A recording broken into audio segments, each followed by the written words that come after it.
I find that a lot in instructors, that they figured out why they can't do something before they even try to do it. And to me, um, that's a lose, right? You don't even get the opportunity to fail. And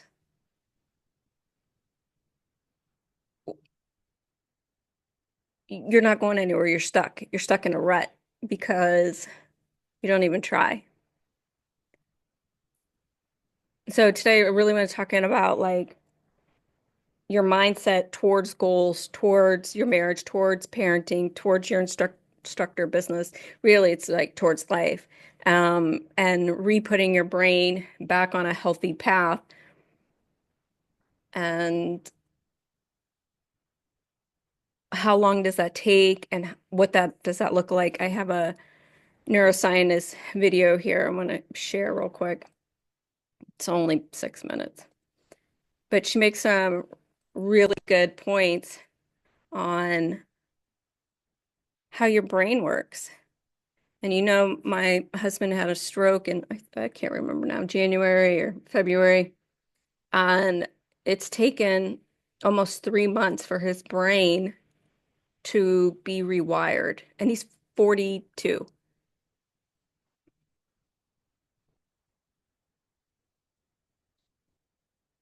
So it took like 3 months for him to not to like his emotions to come back down to reasonable and manageable, normal, retired Marine, whatever that looks like, status. So I'm gonna watch a quick video and put myself on mute. Please give me a thumbs up if you hear it.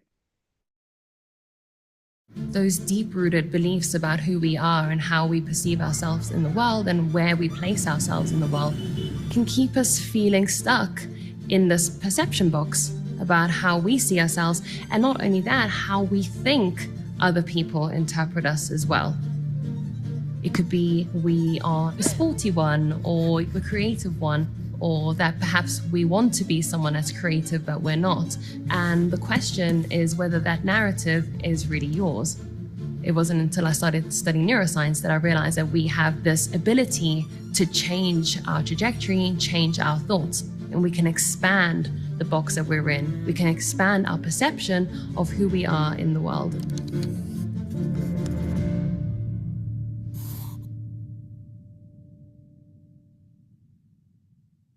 I'm Nicole Vignola. I am a neuroscientist and organizational psychologist. I'm the author of Rewire, Break the Cycle, Alter Your Thoughts, and Create Lasting Change. So the stories that we tell ourselves about ourselves have been shaped by our environment, our upbringing. We have something called observational knowledge, and that means that we learn about how the world is by observing those around us in our formative years. You might learn how to cook, how to get to school without your parents having to teach you. You're not having to be told these things, you just kind of know them through nuanced communication whilst you're growing up. But observational knowledge has a flip side.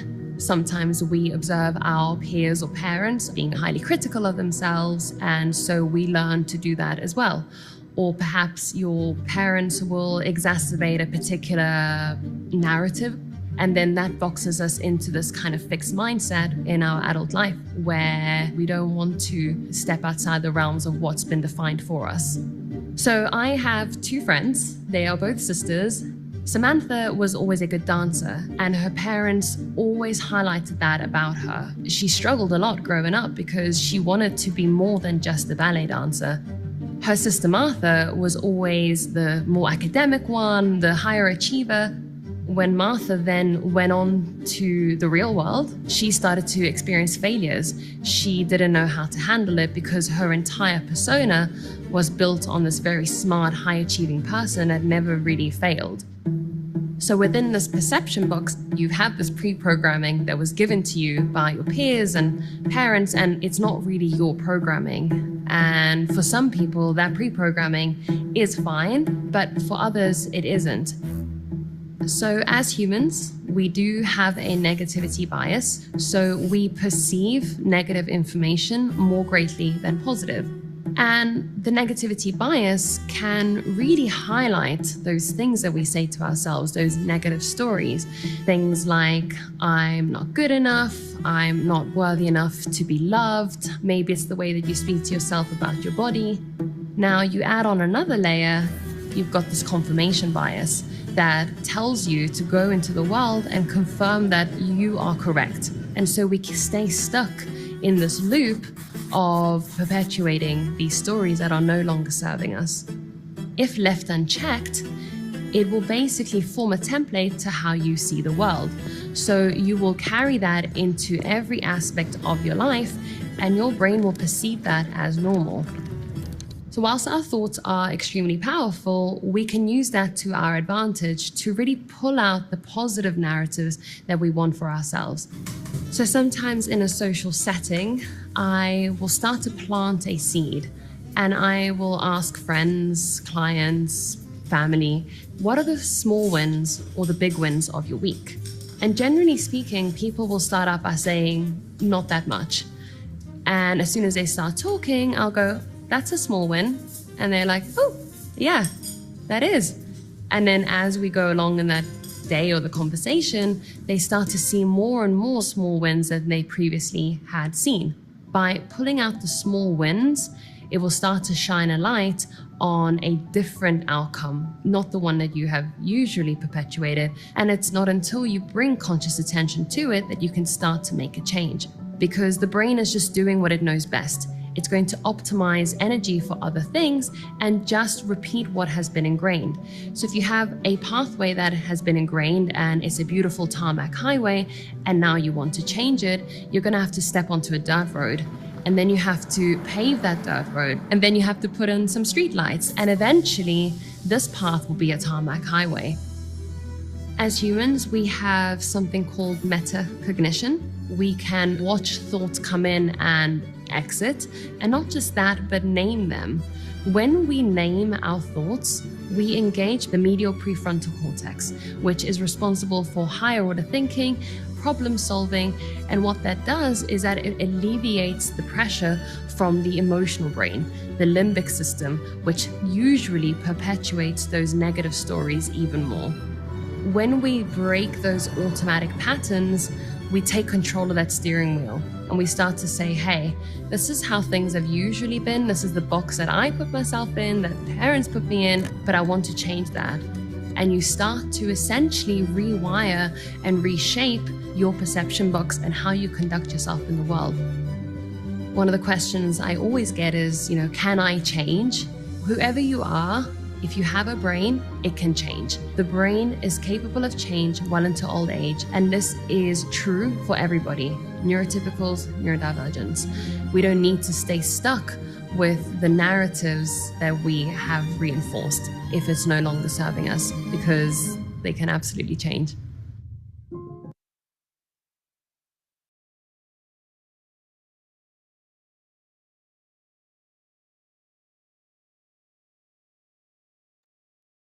All right. Any thoughts on how your brain works? Talking yourself out of things or discouraging yourself before you even start anything? I've learned over the years that you can be your own worst enemy, especially when it comes to believing that you can do that. I 100% agree. One thing I can say about that is fear plays a big issue when it comes to doing things. Uh, like you said at first, when you have fear, you're gonna talk yourself out of a whole lot of things because you're scared. Yeah, 110%. And I don't know where we get that from. Kids will jump off the 6-foot jungle gym and not even think about it, but we struggle as adults to make connection or ask somebody to a business lunch to inquire about something. Then we'll talk ourselves out of it before we even start. Where does that come from? Is that something we get from our parents? Like childhood trauma? I don't know. Possible, but I think a lot of it is the fear of, I guess when you're dealing with people, is the fear of rejection. That's really good, Roger. And I think fear of rejection is a really big deal. Yeah. And I think some of it is just kind of from, experience and what we've seen, day to day of other people being rejected. It's like, well, hey, they've been rejected as well. So it's like more than likely it's going to happen to me as well. So I think, like I said, fear of rejection from people and seeing other people or other things fail as well. And then some people just hide behind that fear of, I don't want to fail. I always want to be successful. So. And just to piggyback off what you just said, this years ago, this psychologist did a study on women. He was just going by the looks of women, and in his study, when he finished, he was saying that pretty women are the loneliest women because when a guy sees a nice looking lady, the first thing that we're going to think, oh, she already got somebody, so I'm not going to say anything to her.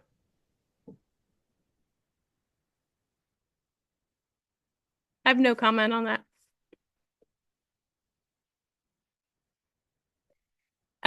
Yeah, I think, when you get beat down, and especially when you get beat down from your mentors, a parent, a coach, those little words last a long time until we really like or really understand your self-worth and your self-identity and who you are as a person, who you are as a dad, as a business owner, as an entrepreneur, as a man of faith, all of those things, like what your identity is will push you through the startup because the startup is what sucks. It's pushing the rock uphill, and sometimes that hill is straight up. It's like straight. It's not even like got some grace on it. It's like straight.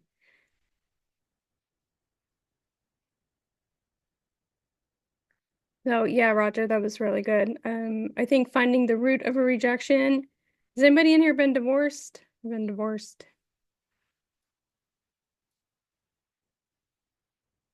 I think that I think I got divorced like 15 years ago. How old's my kid? 13, 12 years ago. I spent the next year of my life just working on me, right? What's my part in the divorce? What am I responsible for? Who am I now? Because I grew up in the church. Like, you don't get divorced. Like, you go to the grave miserable. It doesn't matter, right? And just really like programming my brain to work on it, what I needed to work on, my problem in the bad marriage, and try and be a better me, and that I am enough, right? That's a big thing for women. Like, I'm enough. I'm enough for my spouse. I'm enough for my kids. I am enough. And I think a lot of time when we go through divorce, we get that complex, deep in your soul, like you're not enough. You're so broken, nobody even wanted to be with you. And then we carry that on to the next relationship instead of fixing it. So making sure your kids know they're enough, even when they make mistakes. Lisa, there's a guy I follow in the competition shooting, Steve Anderson, and he's all about the mental management, all about the mind aspect of competition shooting. But it applies here where someone said, "We're our own worst enemy." Now, would you talk to a brand new instructor the way you talk to yourself inside your own head?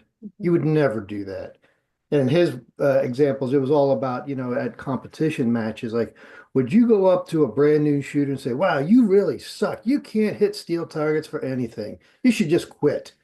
You would never say that to a new person. So why would you say that to yourself? Mhm. It's all about keeping those negative imprints out of your mind and replace them with, oh, maybe you did have a bad stage, or a bad class where nobody showed up.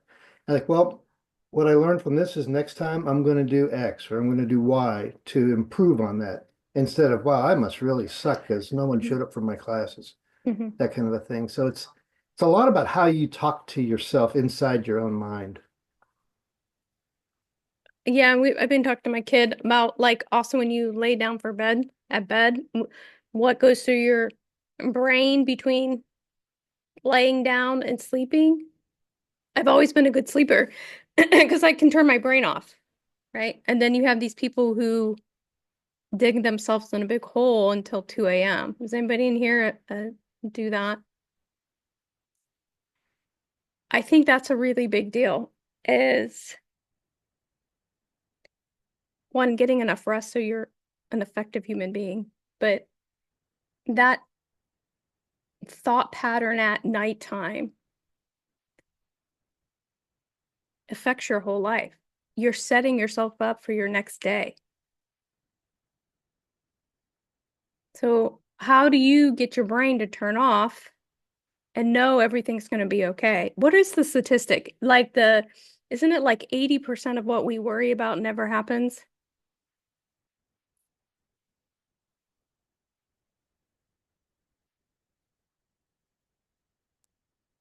I know something I've heard a lot is when you're having those negative thoughts is to recognize it as an intrusive thought and then tell yourself, no, that's not right. This is I'm better than that. And kind of correct yourself. Hmm. It's hard to do sometimes, but Hmm. What that lady on the video said, she said, forming new neural pathways takes time. And on the wall next to my bed, I have like just this little cork board thing. And it's the last thing I see at night and the first thing I see in the morning. And it just reminds me of everything I want and where I'm going and what my goals are. And then I put just like notes on there of like what truth is to me. So I can look at it and go to bed with peace. And then my kid comes in and reads it. That's a big deal. She's like, "Well, what is this? What's that mean?" And sometimes she makes fun of it because it's misspelled, but like like she gets it then. Like when we go to sleep in peace. Like we know things are going to be okay. And we've put in a hard day of work and setting our children up for good good mental health and knowing we can do things when we try and accomplishing our goals. And I wanted to talk about inheritance today, but I couldn't find anything that wasn't overly religious. But I think it's really important that, and I think I'm going through this because I'm going through my mom's estate. My mom died, I don't know if my mom died in February. So I'm going through her estate, her property, her house. So she's lived in the house for 40 years. So it's 40 years of stuff, right? I can't find a damn thing worth anything. Nothing. How you die at 82 and you have nothing? So that's been going through my brain. Not that I'm trying to be like self-centered child or anything, but I just like gone through all her cupboards and all the cabinets and all her drawers and her closets. And I think it's important that we leave our kids inheritance. And I mean, when I mean inheritance, I mean tangible wins that they can use to make their lives better. So they can turn around and do it to their children to affect generations, generational wealth, and the waterfall effect. And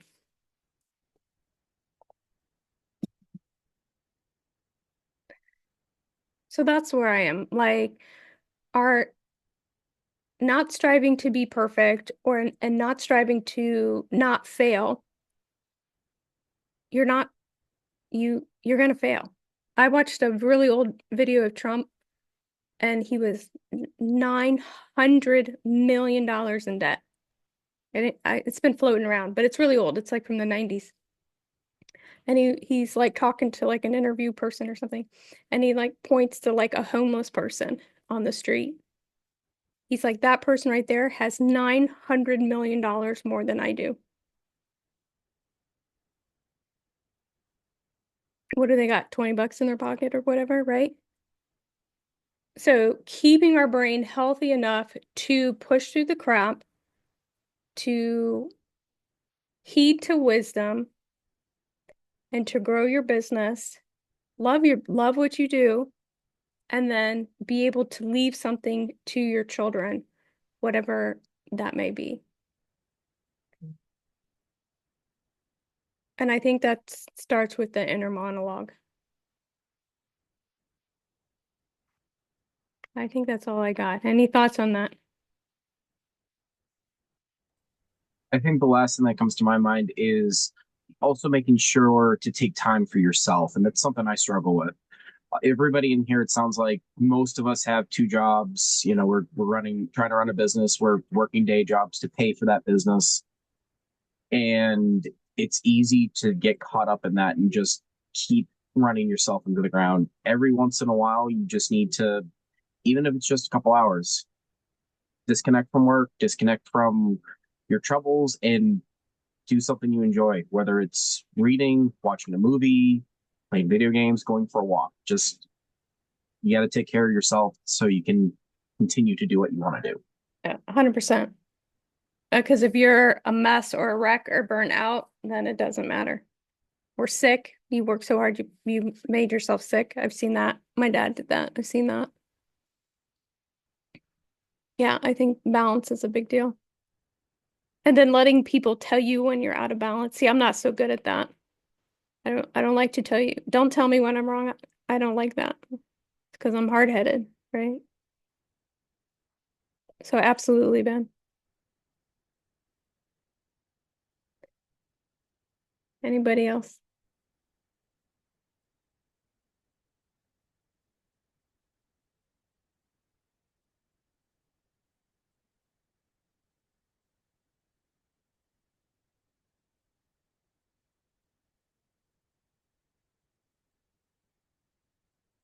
And make sure you spend time with your spouse. Who's married in here? I know I am. Most everybody is, right?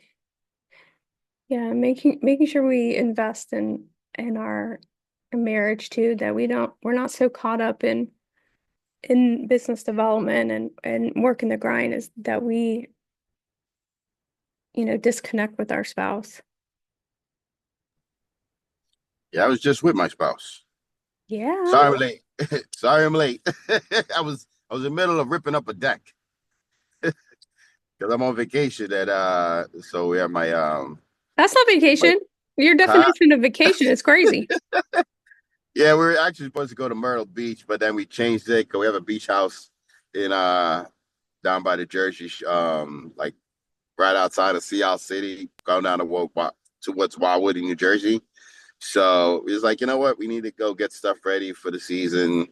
So my wife, she plans to spend the whole summer down there at the beach house. So I'm like, all right, we'll go down.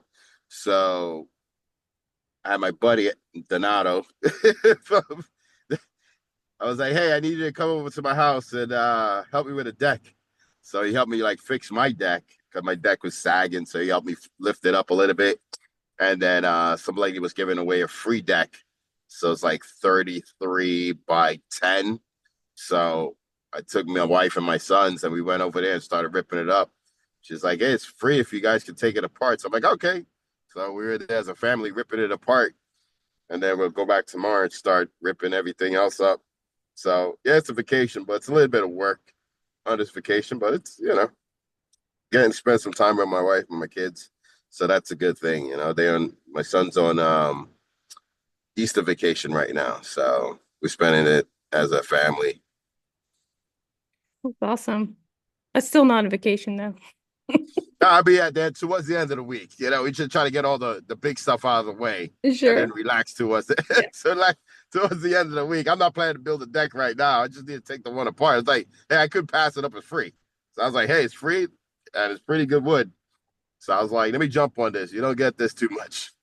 So, but Totally. towards the end of the week, we'll do some stuff, get out and, start. They're supposed to actually have some stuff going on this weekend, some activities and stuff like that. So for Easter, so it's a good thing.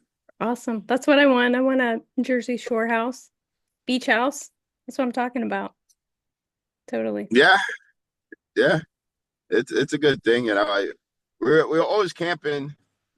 Like the last couple of years, like 3 years, I think we started camping. And then last year, I was just getting tired of pulling the trailer. I'm like, this is just too much work. We get there, having to set it up, and it's always like I set up when it's raining, and I'm ripping it down when it's raining. So I was like, I can't do this anymore. I was like, I need something permanent. So last year, I was like, we looked around, we found a one on a campground. It's a year-round resort, called Lake and Shore. So we ended up buying it. Came with a golf cart, and they have a lot of activities. Have a water park. So that's the big selling point was it's year round. Most campgrounds close down between October and March, April, but this April. one you can go down there during the winter from like Friday to Monday. So it was good. So you get away and go down, spend some time by the beach in the wintertime. I didn't. That's not my thing. I like the hot weather. Okay. So Awesome. yeah. All right. Last thoughts, guys. Remember, I will not be here next Monday, Easter Monday. Taking Easter Monday off. Anybody else? Lisa, I have a question. Yeah. When you do your private one-on-one private classes, do you do them for people that has already taken your class and they just want practice, or do you do for just like new shooters also? Okay. So that's a really great question. So I'll tell you what I do. You do what's right for your wallet and your safety. So I typically do not allow people to take a private lesson unless they have uh taken a book work from me from like a class like a basic pistol or first steps or whatever. I typically don't take them out to the range alone unless there's some weird circumstances. It's too hard to explain fundamentals I'm on a live range, so there's an AR next to me. So if you're shooting outdoor, that might be very different, but it's too hard for me to do that. So, but I have enough traffic from my basic pistol classes to fund my one-on-one lessons. So those are things to take into consideration. If you somebody wants some private lessons and you want to go do it right away, I mean, there's nothing wrong with that. I just prefer them have understanding first because it's too hard to explain on a loud range. And I charge $75 an hour.